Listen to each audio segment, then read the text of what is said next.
Ladies and gentlemen, welcome to the Good Gamers Podcast 8-Bit Banter. Let's talk video games. So, Hatred receives the adult-only rating, the second only game ever to get that for violence.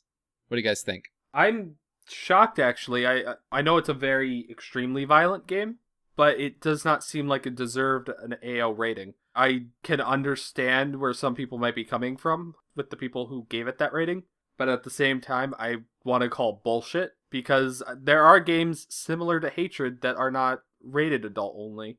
And I feel like games like Grand Theft Auto 5, which you can go on the exact same rampage, I feel like it's only because of context of that's what the game is about. That's why the rating took its place.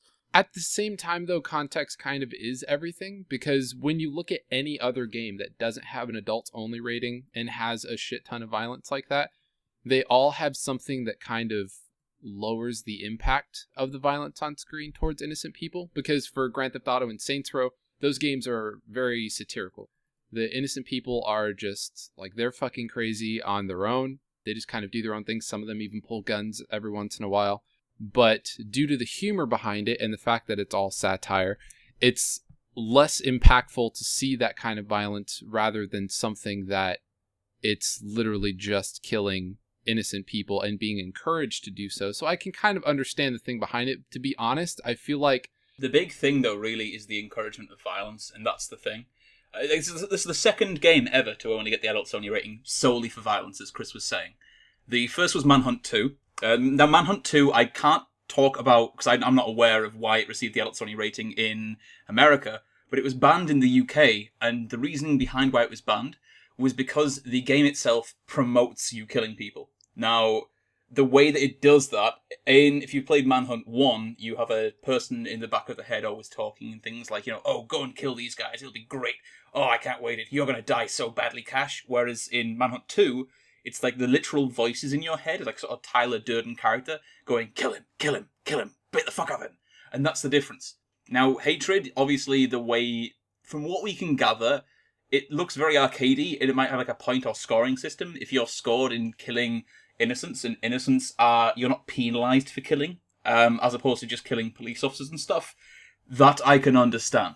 And that I can understand why they've sort of, it's been given this rating. Although, in terms of gameplay-wise, it looks like Postal 1, but without the awkward controls of Postal 1. And with Postal Redux being announced, Fry running with scissors, it kind of makes me concerned that game is going to not be on platforms like Steam. Well, you can easily say that it's not going to be on platforms like Steam, but Hatred will be on Steam. It's already got past the green light, regardless of classification. And I don't think they'll have an issue with it, in all honesty. Like, Postal 1 is a game about a guy literally going crazy, literally hearing demons within his head, to the point in which he almost shoots up a school. Now, with the Redux version, I don't know how much they're going to try and stay true to it, as much as they can, maybe, but that's the thing with it. They might receive an adults-only rating for that, because obviously it's a different time compared to when Postal 1 first came out. I can't remember, did Postal 1 come out before the ESRB rating was introduced? Because it might have been one of the games alongside ones like Mortal Kombat that really pushed in for that. the rating system existed before Postal came out. Now that you mention it, Mortal Kombat, especially Mortal Kombat 10, the amount of violence is actually, sometimes with me at least, can make me nauseous by how over-the-top violent it is. By the same standards of encouraging violence with Hatred, so does Mortal Kombat. I mean, why doesn't that have an AO rating? It's not the same context, because remember, as much as I don't necessarily like the ESRB because of the way that they rate things in terms of sexual type stuff, because there'll be like one boob on the screen and automatically it gets rated an M rating. At the same time, we're talking about people who the ESRB aren't like us. Like, we're gamers. We've been exposed to all kinds of crazy shit. Because of that, something like Hatred is probably going to be less impactful on us. When we see it, we're just like, oh, it's just a guy that's killing people, whatever. We've played shooters like that before. Because we have. We've played things like Postal and Manhunt and Grand Theft Auto, and we've even played games of the same genre and whatnot. But when these people look at it, they're not necessarily looking at the gameplay or anything like that. They're looking specifically at the context. They're looking at this guy is being encouraged to kill all these innocent people who have for the most part, zero agency into what's going on.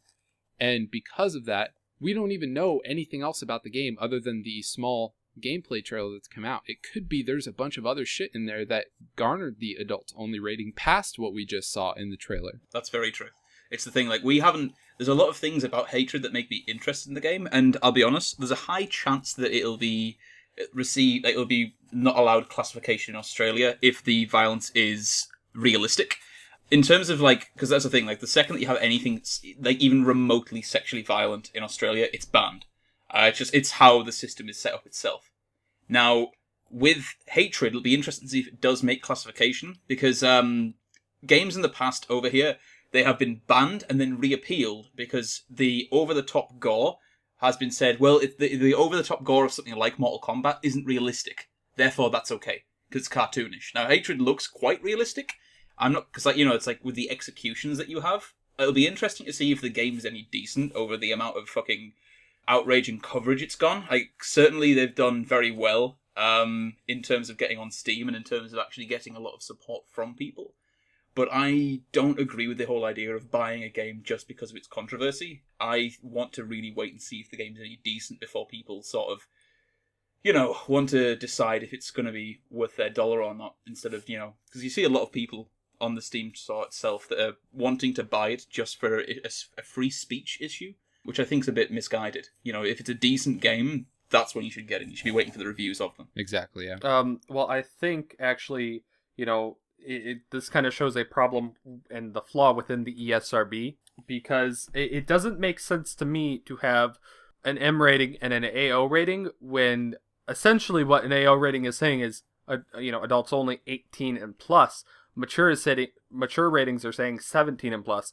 You don't see that in, say, movies where it's Actually, yes, you do. There's an NC-17 rating in which so the way the rating system works is an adult can buy an M game for a child. If you're like 15 years old, your parent walks into GameStop, they can buy Call of Duty for you, give it to you in the store. They just have to be the ones that pay for it. With an AO rating, that can't happen because it is explicitly adults only. It's like an X rating or an NC-17 rating, because with NC-17, nobody under the age of 17 can go see it, or 17 and under. You can't even have your parents buy tickets for you like with rated R films. So that's the reason why they have the two versions. An M rating is, this is an adult product, but you can buy it for your kids if you feel that it's appropriate for them. An AO rating is, this is an adult product. You cannot buy this for your kid in a public space if you feel that it's good for them. I will say that is bullshit. You know, it's the same reason I get pissed at parents who freak out over M-rated games when it comes to school shootings, like with Sandy Hook and Mass Effect, how that Mass Effect was blamed for Sandy Hook for a little bit.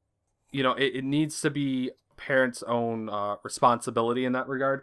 You know, I think we're getting too much off the point with that, but it's an incredible flaw within the system, because now most companies have like this, you know, GameStop too, have like this bar on AO rated games. So you kind of have to buy it specifically from the developer if you want the game. Except here's the thing: Hatred is a PC game. Yes, no, yes. They've actually said themselves that they were looking to get on consoles down the line, and that the AO rating itself can really hurt them in terms of trying to get into consoles. That's down the line, yeah. But what I'm talking about specifically right now, that it is a PC only game for the time being. Most games that get AO ratings, with the exception of Manhunt 2, are PC games.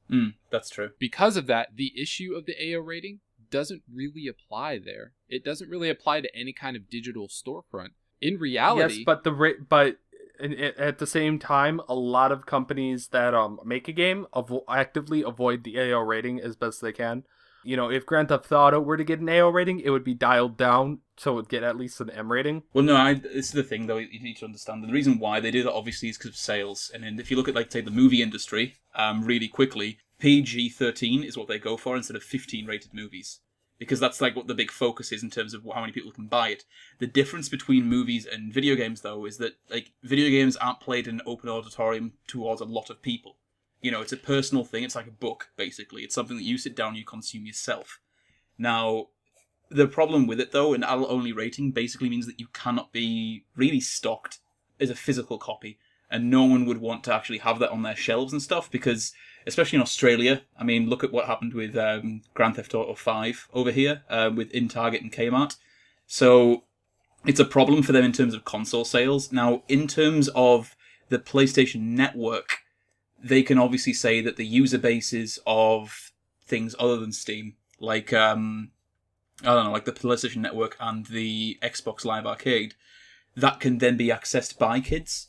Therefore, trying to get like a digital version of these games out will also be very difficult. So it's going to be one of those things they're going to have a massive amount of trouble getting on any other platform other than Steam because of this. And they've actually said that they've been surprised that it received an adults-only rating, which is an interesting thing to see. Yeah.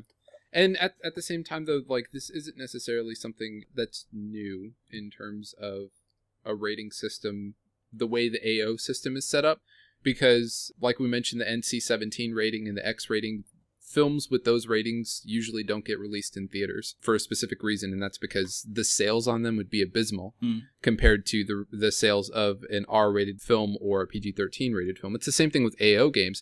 On average, AO games will not sell as much as an M-rated game or a T-rated game because only a specific group of people can buy those games. Just like only a specific group of people can go see NC-17 and rated X films. So that's kind of the thing there. I do understand the need for, or not necessarily the need, but the use of an AO rating. I personally think that ratings should be more open to interpretation, and actually blocking things off isn't really the way to go. But that's the way that we're at because of our culture. Yeah. The thing is, though, and to realise it, like, I mean, majority of these parents that will know about this sort of thing, like, I'm not going to speak for everyone, but as a kid, and as a gamer, I was very aware of torrenting stuff. And when like Manhunt 2 was banned in the UK, I instantly fired up a torrent and was able to play the game. Sorry, Rockstar, if you're listening, but it was not sold in my country, and I really like the games that you make, even though it was made in London. It could never be sold here. So it was one of the things that it was the only way I could ever be able to play that game in my country. Now, when you're going to have things like these adult-only ratings and stuff and things blocked off from different storefronts, kids will still be able to access them through piracy, which is something to really notice for. Like with Hotline Miami 2, for instance, the developer himself, Jonathan Soderstrom, he actually reached out to a concerned fan reached out to him and replied saying, "Just pirate it, dude." And like that's the thing. Like it's a method of subverting ratings issues and stuff like that. It's a very interesting modern way to do it from a really archaic rating system. So it'll be interesting to see what actually happens down the line if more games happen and come out like this. The fact that someone can pirate a game instantly makes the ESRB flawed when adults only will kind of ban it from certain stores in terms of that, as you said. So it definitely needs, the PEGI system and the ESRB system need to be revised in a more modern sense. But enough about that. Nintendo has announced Club Nintendo in the next 6 months is going to shut down. And to give you a specific date, July 1st. Yes. What do you guys think about that? Well, one of the things that they've said is that they're going to look for an alternative means of revising the way it rewards its consumers. And I think the current system of Club Nintendo, for me, it's useless. And I can get to that later. But the whole system of putting in a, like the PIN number you get, going online and then filling out a survey to be awarded stars to then, get your own like in-game items or downloadable sort of currency for the Nintendo eShop. It's a fantastic system that they had before. It's a really good way of like rewarding brand loyalty, if you will, that we don't see anything in terms of what Xbox do. I mean, they've been going for this for like 6 or 7 years now. It's a good system, but I like the fact that they're considering revising it and changing it up, because there's nothing I hate more than having to input a 20-digit code online, and then clicking through a couple of surveys to get to the good stuff. It's a bit of a finicky system for me, I think, personally. I couldn't agree more, and I remember, I don't remember who was pissed off with, I knew some people who were pissed off with the fact that Mewtwo, for the Smash Brothers games, if you owned both the Wii U and the 3DS version, was one of the things that if you entered the pins in the Club Nintendo, you would get for free. I can't think anything but positive things about that, to be honest. No, that was me that was pissed off with that. Was it? Yeah, and there's a reason why. This has nothing to do with Nintendo. I have nothing but respect for the fact that they do this, because it's very pro-consumer, and it's a very good way of rewarding brand loyalty, as I've said before. I'm more pissed off with EB Games here in Australia. I've bought different products from EB Games in the past, all from the Nintendo Wii, and only ones that are factory sealed am I able to insert the code online. The new system that they have, which is just it's printed onto a card, literally none of those I've ever had and received I've been able to insert online. They used to have a method of like a scratch card system where you had to scratch off the code, then you could do it online. Those I can do. The other ones I can't. So I assume people in the EB game stores that I work around, that work around near where I live, have already put those codes online themselves to claim the stars themselves, to claim the rewards themselves, which is a really fucking shitty thing to do, EB Games, and there's a reason why people prefer digital distribution compared to your bullshit. But that's really fucking horrible. Are you saying EB Games is the Ubisoft of... No, I'm saying they are the fucking GameStop of this country. And they are literally, it's disgusting that things like that happened, but like Smash Brothers, I couldn't insert my code online because it was already pre-printed in. That was the reason why I was pissed off. I bought that the day it came out, and I couldn't insert the code online. It's disgusting. It's not me entering them like, I've got Down syndrome or something. It's literally I type them out and it just says this code has already been claimed.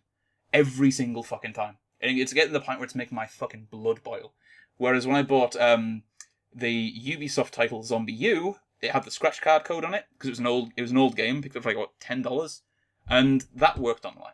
So it's really irritating, and I'm glad that they're revising it now to a different method. Hopefully it'll be one that that stock games can't subvert, or their staff can't subvert. But yeah, hopefully it'll come to fruition, because it's a good system. I like the idea of, being rewarded for shit. Especially when you can't buy that conventionally. I think it's a good way to get people hunting for your stuff. And when I first saw it, I was a little disappointed. But they are introducing something instead of Club Nintendo, which, I don't know what it could be in terms of that. Like what they would call it. It'd probably be a pun of some sort. That's my guess. I'm guessing it'll be all done within the game itself. Like, the only Nintendo product that you buy that you don't need to insert a code online for right now is the Wii U. And the second that you sign into the Wii U on the eStore and stuff, and you put your information into it, in terms of your Club Nintendo shtick, that whole thing, it automatically updates your points and stars for using as currency then. I imagine we're going to get a similar version of that, which will essentially be the first time you insert a new game into that console, it'll reward you the stars for both the new 3DS and the 3DS and the Wii U. That's the way I see them doing it down the line in future, which makes a lot of sense to me, because it then removes the need for a player to input a load of fucking survey shit in terms of how they got the game, and instead, they'll be able to tell directly, okay, look, it's this is how they've clearly got it. They bought it first hand because this is it, and they can reward first-time purchases as opposed to like used game sales. So it's probably the thing they're going to go for with that. That's my opinion anyway. That makes a ton of sense. And when it comes to like the rewards they give, it's not just points that they give. As I said, Mewtwo is free for anyone who has both Smash Brothers games, and also on top of that, they are releasing an album. Like I think it's a 2 or 3 disc album. With Smash Brothers songs in it.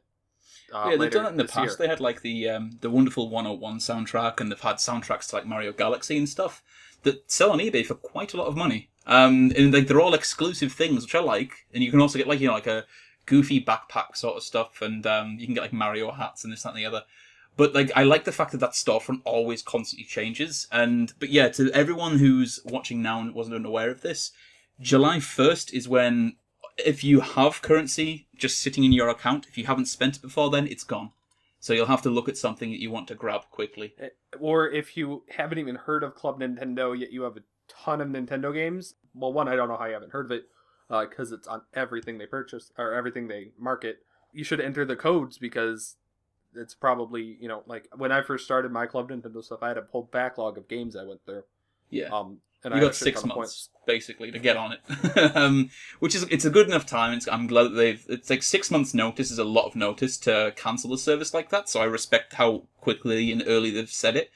as opposed to like it's a really weird thing as well because it's a Japanese company we're talking about here, and their culture's quite closed off, shall we say, in terms of like being forefront with things that have cancellations of services.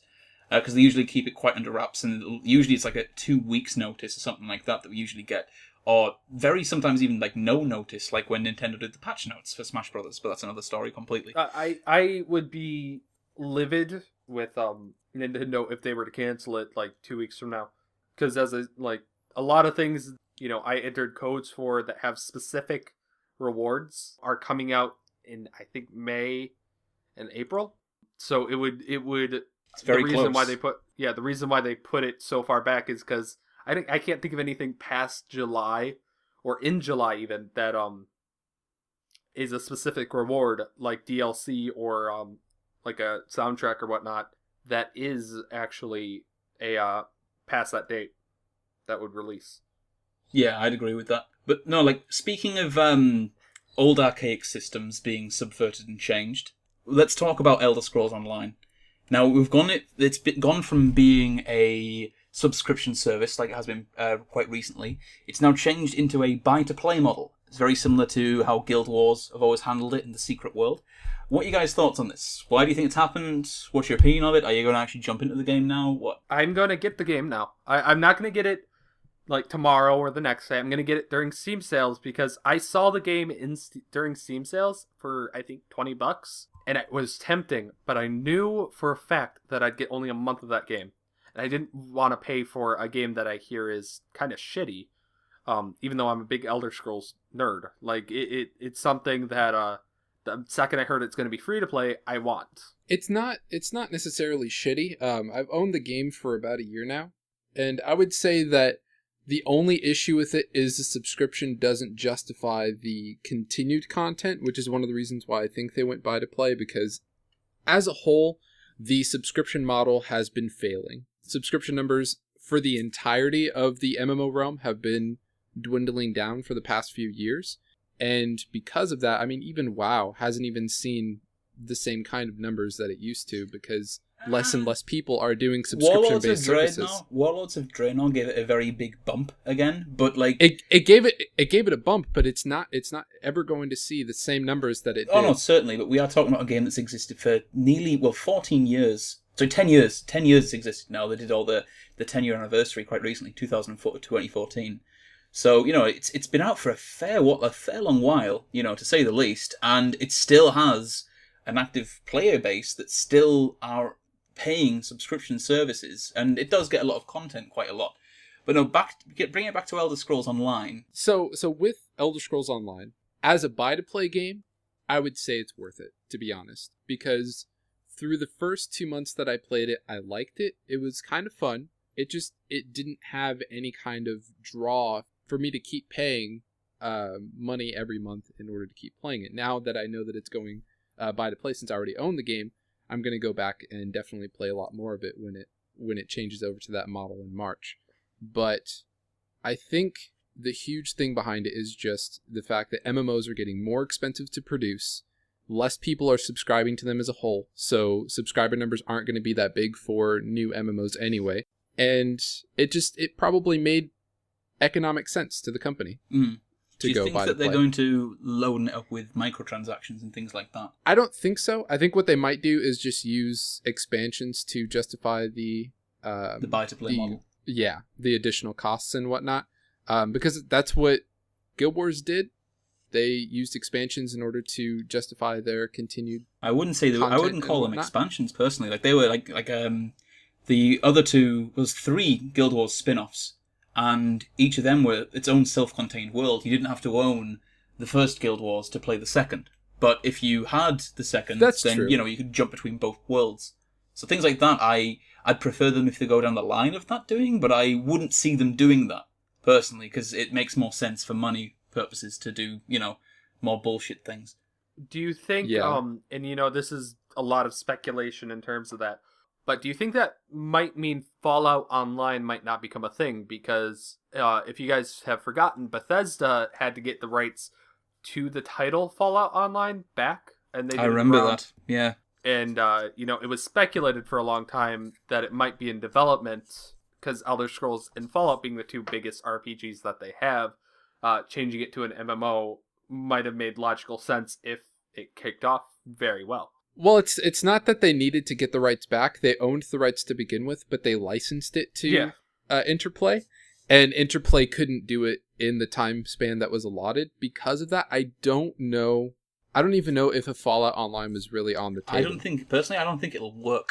I still don't think that Elder Scrolls Online as itself and as a concept works. Because this is the thing for me, and I'll be honest. Like, I think Elder Scrolls are some of the worst and best games ever made, but they are only good when you have mods there. Like, the community make those games 1,000 times better than their vanilla actual versions.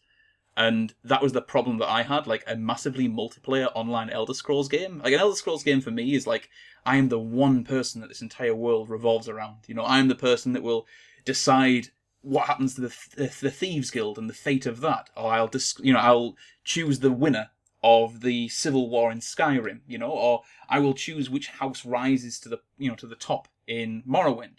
And when you have that like in an online MMO, there's just you aren't the chosen one anymore, because the million other fucking cunts running around that are also the chosen one. You know, just to me that's a problem. When I've seen gameplay of the Elder Scrolls Online, it honestly looks like, you know, an Elder Scrolls sequel with other people running the fuck around doing whatever the fuck they feel like. You know, it looks like a single player game that has other people in it, essentially. They did try to go ahead and bring in that whole singular aspect, especially with PvP, because one of the features behind PvP was that if you defeat, like if your faction wins the PvP rounds and whatnot, then they can take over the Imperial City. And so that particular area can fall or rise for your faction dependent on what you and the other people in your faction do. So while it's not necessarily the singular person, they tried to make it feel as though you actually had some kind of impact by participating in the PvP stuff. For PvE, not so much, which it does kind of hurt it because of the normal gameplay experience that you expect from Elder Scrolls. But at the same time, I really don't think it's a bad game. It just wasn't worth the price. That's all it was. It wasn't worth the continued subscription. I thought it was interesting the way they laid everything out in terms of the PvE and PvP areas, the factions, how all of that worked. And I thought it was kind of interesting to see it. I was impressed. You know, to put Cyrodiil as the PvP area, and that be where everyone is. And then you have the rest of it be PvE, yet depending on what your starting races, you'll start in their home country, and you're in a specific faction because of it. You know, it was a very interesting setup, because you know, when it came to me and my friends, when we first saw it, you know, we were kind of excited because we're like, we'll be in this guild of our own that we'll make. And then I find out, you know, me being a high elf and my friend who always plays dark elf, and our friend who always plays, I think it's like Redguard, I think. You know, it would be odd man out for someone. It was an interesting way to do it, but it's in terms of MMOs, it was set up interestingly, but Elder Scrolls was not the one for it to be. Like, it should have been something else. Well, one of the things here to talk about, the way that it's currently working, current subscribers can continue their subscription. If people have ever played something like Champions Online, which it was a game that it had a subscription model, and then it went to free to play. They are doing something similar with Elder Scrolls. Basically, it's going to be called Tamriel Unlimited, TM. And one of the things that they are talking about is the fact that you will have a premium membership, or a plus premium membership, which essentially gives you an allotment of crowns to spend in the new in-game crown store based on your membership period, which is like, you know, like a sort of like vanity rewards. But apparently they're going to be selling things more than just vanity items, which is very, very worrying. So it's one of the quotes here. You can spend crowns in the in-game crown store to get unique mounts, special vanity pets, and a variety of fun costumes for your character, and convenience items like health potions and soul gems. That's worrying to me. That's really fucking worrying to me, because then it's creating an unlevel playing field for those that want to buy it and play it, and those that have the subscription. which is one of the problems I found with Champions Online with its free-to-play model. They could actually make it worse than it was before in terms of, there are people who found the subscription worth paying for, but I'm sure there are people who will not want to continue it if they don't have to. I would be incredibly pissed to say, see my subscription be optional, and I put huge quotations on optional if, it screws me over if I don't have that. This premium membership also gives you access to all of Elder Scrolls Online's downloadable content or, DLC, game packs for the duration of your membership, and it also gives you a 10% bonus to XP and gold gain, crafting research, and inspiration. So it's clearly, it's better to subscribe than not, and it's good that, they're allowing people not to have to pay the subscription to get around this. But the problem that I have then is the idea of this crowns idea, of which you can spend in this new upcoming cash shop. Now, that to me screams microtransactions, and the fact that you can buy things like potions and soul gems makes me really, really fucking worried if that game is going to be fair in terms of its monetization model. I think it all depends on how it's implemented, because if they do it right, then it won't be an issue, but there is always a wrong way to do things like that. The only thing that I would say is WoW has a similar thing in terms of where if you play for free, you can play any character up to level 30, and then after that you have to start. It was more of a trial for that, though. That's the thing, though. Like, WoW's always been more of a trial, and they always said it's a free trial, and they sold it as a free trial. But at the same time, though, it's kind of not, because you can do anything for as long as you want within that 30 level limit. Yeah. But everyone who's played WoW knows that the game really opens up and begins around level 40 when you start getting your first mount and stuff. And getting to level 30 now from vanilla WoW is so much easier and so much faster that it is more of a trial period for you to get a feeling of the game and see if you want to continue it. And WoW have always had the subscription model that they'll never get rid of until they can stop affording to buy a new yacht every month. Now, the thing that I have a big problem with Elder Scrolls Online, the whole idea of this microtransaction market that they're going to be introducing, clearly because of what they've been talking about, it's very, very fucking worrying to me. Because I'm not the sort of guy, obviously I've mentioned in the past, that I don't like the idea of microtransactions. And if they introduce this and it becomes like a pay-to-win sort of model, that's a really, really bad thing to do, especially for players that have been playing it for a long time. I think, we're reaching a problem within the gaming community when it comes to microtransactions and whatnot. And I want to blame the mobile market for it, partly. But, with like Assassin's Creed Unity, where it forces you to have microtransactions to actually experience the game properly, that's bullshit. And I don't like the fact that Grand Theft Auto 5 had microtransactions. But at least, when I played Grand Theft Auto 5 and Grand Theft Auto Online, I wasn't, I didn't feel stunted for not paying for money in the game. Well, that said, though, you had a guy that you said last episode that gave you a fuck ton of money in the hacks. Yeah, with the hacks. But there was a lot that was way when I was level 20 or 30. It was way after online had launched. At the same time, though, the thing with microtransactions is that as much as we like to think that it isn't this way, there's a lot of people that can't play as often as they need to because of things like full-time jobs, school, things like that. And so what microtransactions can do, especially with the example that you gave, Grand Theft Auto 5, is it allows them to get things that would normally take them grinding an entire week's worth of stuff just by paying a little bit of extra, and then they can go ahead and access that content and whatnot without having to spend so much time grinding away. Now, that being said, there are issues with the model, but I understand how it can actually work, because with Grand Theft Auto 5, if you don't play for a whole week, getting a bunch of money can be very difficult. So now, that said, though, I'm going to be devil's advocate to that, and I'm going to basically tell you how it works in real life. But look at the case of something like H1Z1 that's been released recently on Steam. They said that they weren't going to be a pay-to-win model. They said it's going to be a free-to-play game, and they said that they were going to have nothing in the cash shop in terms of buying weapons and items, and then it releases, and then you could buy weapons and items. And a lot of people have been up in arms about that.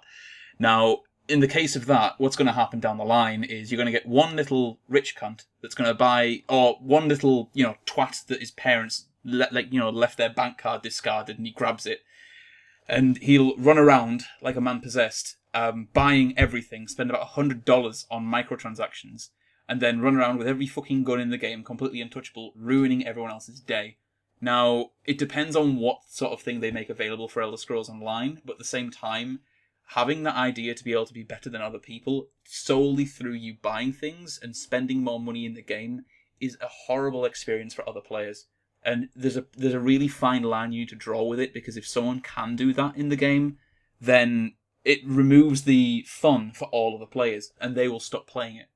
Now, in a buy-to-play model, you've already got the money out of the players that weren't going to buy anything from the eShop, from like the microtransaction cash shop. So therefore, their service being sort of hindered doesn't really concern the publisher. So that's a massive problem that I have with that sort of bullshit. And I'll agree on the fact that it is a very tricky model to have in terms of making it balance right. But what I'm saying is that, like, it's not just an end all be all, it's evil. There are reasons behind it that could be beneficial to people who just don't have the time to sink hours upon hours into video games, especially with the amount of time that you have to put into MMOs these days. But I will say that it is something that can be easily abused, and if done incorrectly can really ruin the experience. I was just trying to kind of bring up the other sides to that particular issue. It's fundamentally flawed. That's the thing. Like, even Grand Theft Auto, which I will say, out of all games I've seen do microtransactions, it's the best one, because money isn't everything with that game. It'll help you get shit faster, but it's not going to help you level up. It's not, you still can't get the guns that you haven't earned, or the vehicles you haven't earned. But it helps you, not feel financially strapped on with the online version. That said, I still think it's bullshit, because if, say, I could level up with money, like, let's say it's day one and someone pays their way to level 60 or whatever the max level is, has you can everything on Warcraft now as well. You can actually buy level to get to level 100 straight away. Yeah, and I think with Warcraft, I don't know enough about it to comment, because no one seems to care when it comes to Warcraft, and I think maybe that's because it's a mostly it's such PvE. An old game by this point that if you are not early, if you're not good enough at the game to get to level 100 quickly, and then you're not really going to have a lot of fun. No, and I can understand leveling someone up to what would be a base level enough to actually play the game properly, but I'm talking in terms of like Unity, or even Grand Theft Auto 5, where it isn't needed. With Elder Scrolls, it isn't needed. Even if someone can't, spend the time. With Grand Theft Auto Online, I did not have enough time to level up with the rest of my friends. They were like 20, 30, 40 levels ahead of me. I still didn't feel stunted by the game. It's a balancing issue, not a we need more money to fix. We need money from you to level you up issue. That's the thing. That's why I'm saying there's a right way to do it that just hasn't really been fully I'm saying ironed out if yet. the game is properly balanced, and this goes with multiplayer games that use XP, if the game is properly balanced and a level 1 can take up someone who's max level with no problem because it's skill based, then there's no need for it. And if there is a need for it, then that whole thing is fundamentally flawed. And like with H1Z1, people are going to be up in arms. It doesn't work. If it was a game that where it was balanced properly, you don't need it. That's what I'm getting at. Like it's something that if you need it for a game, then the game is imbalanced and not properly done in terms of that. So just kind of talking about things that are evolving, let's go ahead and talk about Windows 10, since it's kind of a weird thing at this point. No Windows 9. Yes. What do you guys think about that? Well, there's been a lot of speculation on the reason why there's been no Windows 9. People have said that it's because of the way coding was done in the past, that it would not be compatible with something called Windows 9 because we've had 95 and 98. And the second that you're typing into code something, or the second that you are actually running that and the way it's encoded, it wouldn't work on Windows 9 itself. Now, that's been debunked, or people have otherwise been talking around that, and there's never been an official stance on why, apart from something that I found incredibly pretentious, which, and I'm going to paraphrase here, it's basically, we've got so many amazing things coming that just saying it's the next version of Windows is unjustified. This is Windows 10. Which, if that's, it's effectively what they've said, which I find bollocks. But I'll be interested to see what comes of it, to be honest. I was about to say, it's probably a marketing thing, because when you really look at how it's spelled out, or how it's said, Windows 10 sounds better than Windows 9. Even slightly. It's easier to market Windows 10 that's just my opinion towards it. But it only confirms that Windows can't count at all, because we've had Windows XP, Windows 95, 98, and then we had a couple, then Vista, then 7, and so. At least they've gone past 3 in terms of counting. Well, but this is the thing. Well, no, they've never even touched 3. I mean, the next one, for all we know, could be called Windows 3 at this point. They can't count at all. Well, no, 7, no, 8, that's the 10. next Xbox. No. That's the next Xbox. Don't worry. That's the thing. There was a Windows 3 and there was a Windows 1. There was actually the thing that they were saying was the reason why they couldn't call it Windows 1, despite the fact that everything that they're doing right now is OneNote, Xbox One, is because a Windows 1 already exists. Really? It was a Chinese knockoff but it was or something? way back in the day. Right. So it's one of the first very versions of it. Yeah, and then there is a Windows 3, 3.11, things like that. But with Windows 9, at least, there were a couple of things that were kind of brought out that may have been why it was changed to 10 rather than Windows 9. One of those was competing with Apple, because OS X has been the staple of Apple's operating system for quite some time. And it's a 10th generation operating system, but that OS X has been there for a very long time. And it sounds bigger and better than whatever Windows comes out with, because when you hear mentally, Windows 7 and then OS 10, which one do you think is the more advanced system from a psychological standpoint? We're talking about Mac, they're running out of animals. Because and as well, they're at the point now where they're fucked up in terms of the hierarchy. We had leopard, snow leopard, I think was one of the most recent ones. Or they've probably changed it since then. They had lion, and they've had all these other sort of different animals. But it's always been OS X lion, OS X leopard, OS X snow leopard. I don't know what it's currently called, the newest version of it, because I don't suck dicks and own a up-to-date Mac. I have to quickly slip in about up-to-date Mac. I do have one. But that's the thing with me. It's in terms of the things that Mac changed, it's very minimal. It's more like cosmetic stuff that I've sort of seen. I agree with that. It's more just from a marketing standpoint. When a customer that knows fuck all about technology here's OS 10 versus Windows 9, they're going to think that OS 10 is more advanced, despite the fact that it's the same fucking operating system for the longest time. On top of that, there have been 10 releases of 32-bit versions of Windows to date. So that might be what it's for. That makes more sense then. Also, that makes a lot more sense. Another interesting thing is that the Japanese character for the number 9 can also be read as torture. So maybe they just didn't want to have Windows 9 over in Japan, because if they did, it would be Windows Torture. You mean Windows Vista? Which may... Yeah. Oh, Christ. But there have been a bunch of different quote-unquote reasonings behind the Windows 10 thing. Personally, I really like Windows 10. I've been using the development build on one of my throwaway computers, and it's really nice. I don't hate Windows 8 like a lot of people do. There are definitely parts about it that don't work right in a desktop environment, but they took the parts of Windows 8 that I thought were actually good improvements, and they put those into Windows 10, and then took the things that we wanted carried over from Windows 7 and put those into Windows 10. So it's a really neat blend of the two in terms of architecture-wise and visually, that I think is really cool. Can you give us an example? What sort of stuff's new in Windows 10? Yeah. So they brought back the start menu, the real start menu from Windows 7, but the difference between it is that it has something called live tiles. So immediately it loads up the regular start menu, and to the right of it, attached to it, are the live tiles, which are kind of like the start screen from Windows 8. The resizable, customizable, all that other stuff. So you have the mixture of the two. So you can access more app-based stuff with the live tiles, and then do all your regular Windows stuff with the start menu. It's a really neat little blend of the two. But they got rid of the start screen for everything except for touch-based devices. And what's really cool is Windows 10 is the same operating system for all their devices. Is it but cool or is it bad, though? Because it can hamstring the desktop experience somewhat if you think about it that way. Yes and no.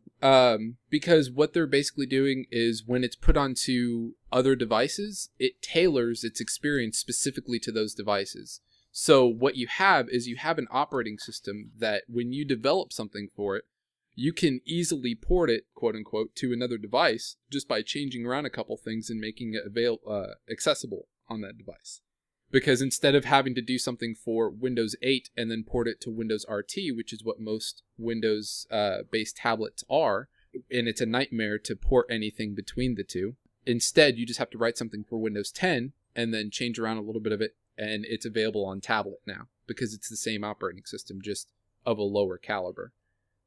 So I think that's a really neat little thing, and the fact that it just changes its look based on what's plugged in and what you're using with it. So on a touchscreen device, it'll have the Windows 8 look. On a desktop device, it'll have a more Windows 7 type look.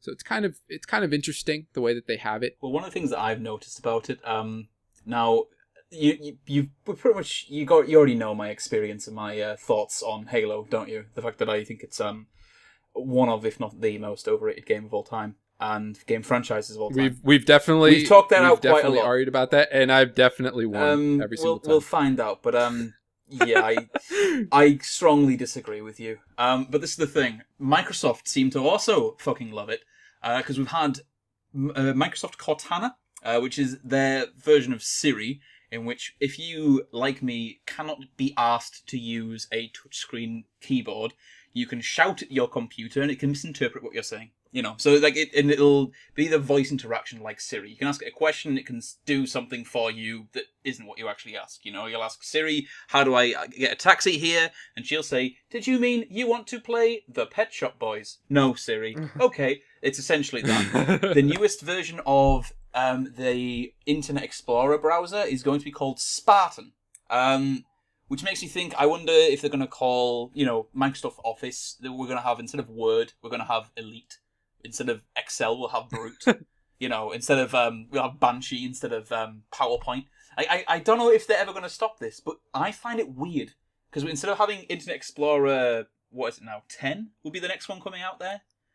We're having it called Spartan, which is a really weird thing, and it'll really confuse the fuck out of my grandmother, who barely understands computers at the point. Like, I'll put Firefox on her computer and she'll still use Internet Explorer and wonder why she has about 1,001 tabs and pop-ups. Well, from what I've been reading, Spartan isn't going to necessarily replace Explorer. It's going to be an addition. So Explorer is going to be the baseline, and then Spartan is going to be the heavy-duty internet browser for people like us. So we don't really know how that's going to work out. We'll see more information as time goes on. I got to be honest, I'm a little optimistic with Spartan because Cortana is actually really fucking good. Compared to Siri, awesome. Cortana might as well beat the shit out of Siri with a baseball bat. Because I remember once just testing its limits to see how much it could understand. I said, remind me to get this thing next time I go to Target, and it put, next time I went like past the Target or went to Target, it reminded me of that thing. That's pretty cool. Yeah, like that. Yeah, no, and she'll actually take note of your patterns and stuff, so she will automatically figure out where your home is and where your work is based on your that's spooky. No, that's spooky. No, that's some Orwellian shit. It doesn't work properly though, because I went through I live down the street from a Subway, and I fucking love Subway.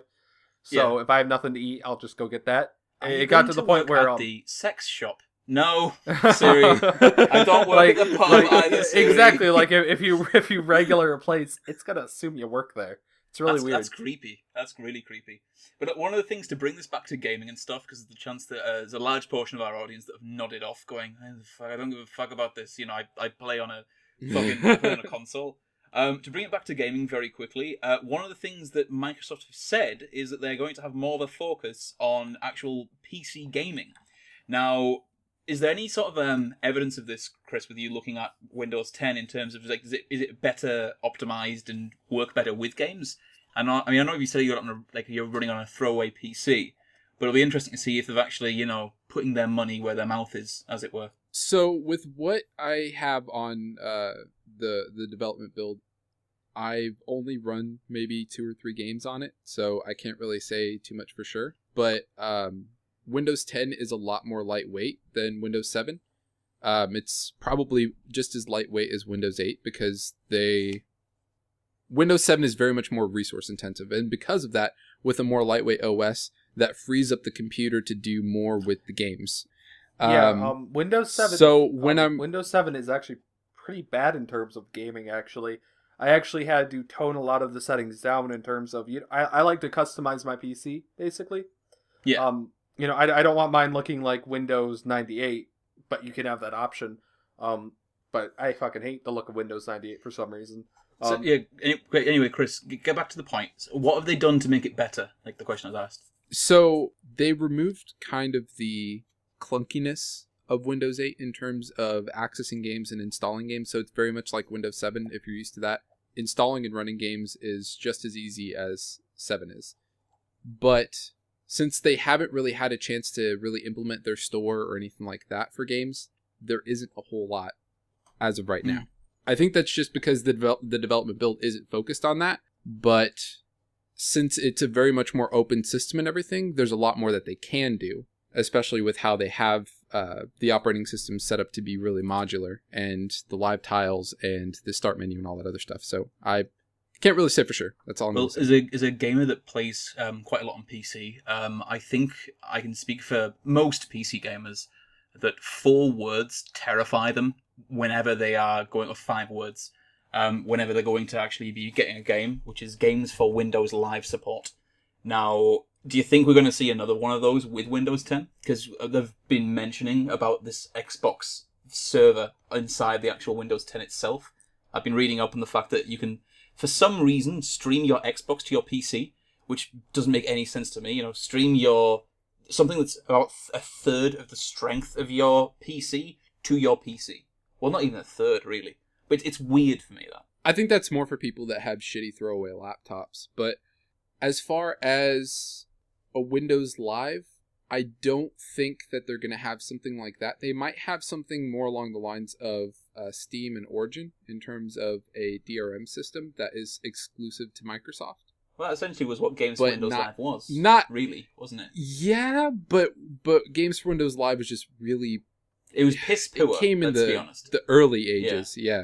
But I don't really think that Microsoft would make the same mistakes twice in terms of that, just because they have learned a lot in the past 10 years, I would say, especially after Vista, especially after 8. Because of that, we should see, if they come out with any kind of unified storefront or anything like that, we'll go ahead and see a lot. Anything that comes out would be better.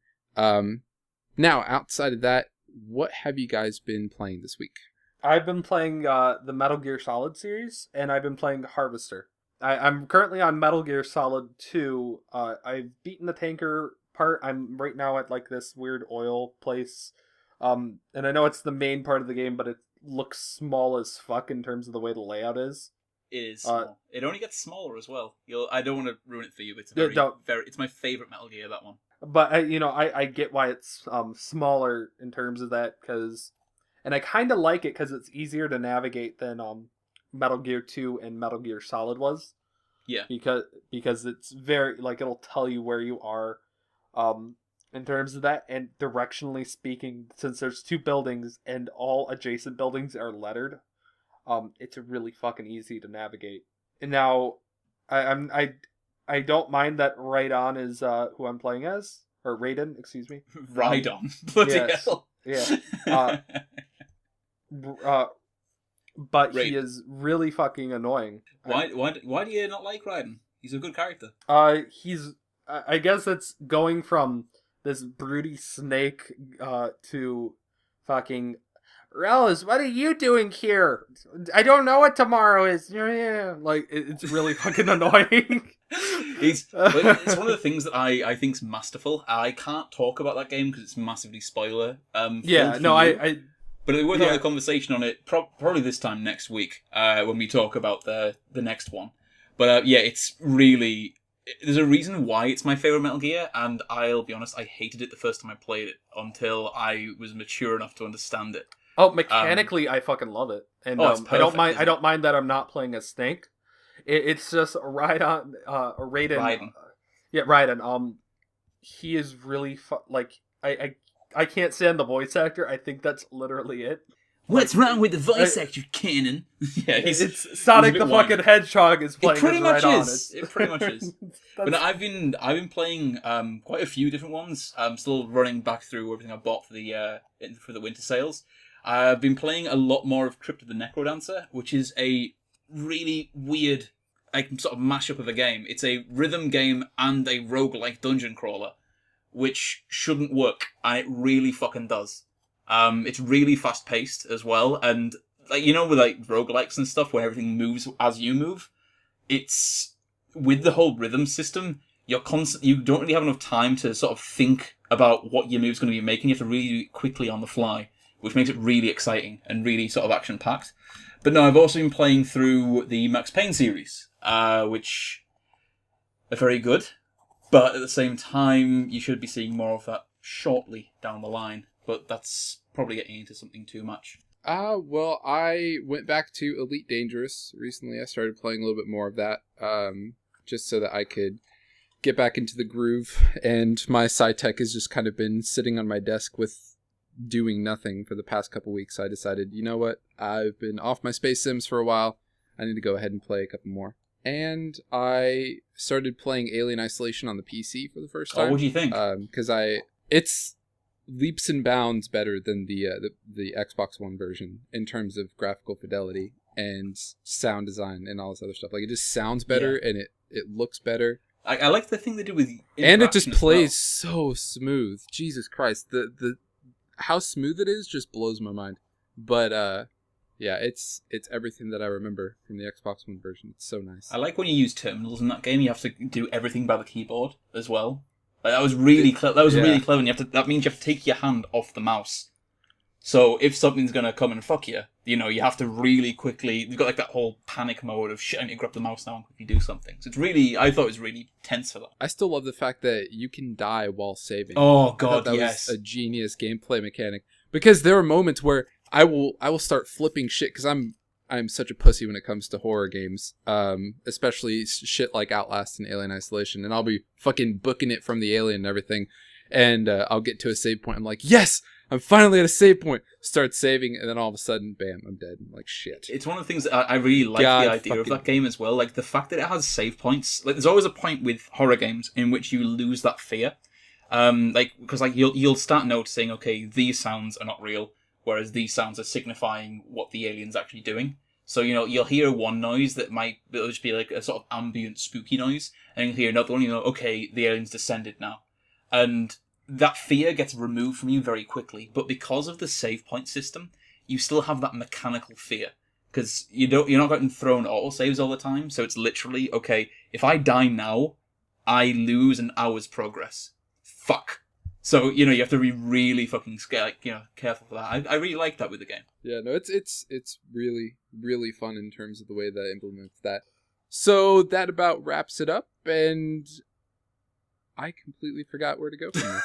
You're a fucking idiot. Yeah, well done, Chris. Fantastic. Yeah. Hey, guys, I want to close off this episode. Sure, Chris, yeah, you do it. What the fuck do I say? Well done. You thick cunt. Till next week, then, I suppose. When somebody else will close out for us. Kenton, you can do it next time, because Chris, you can do it next year. I think that'll work well. Sounds good.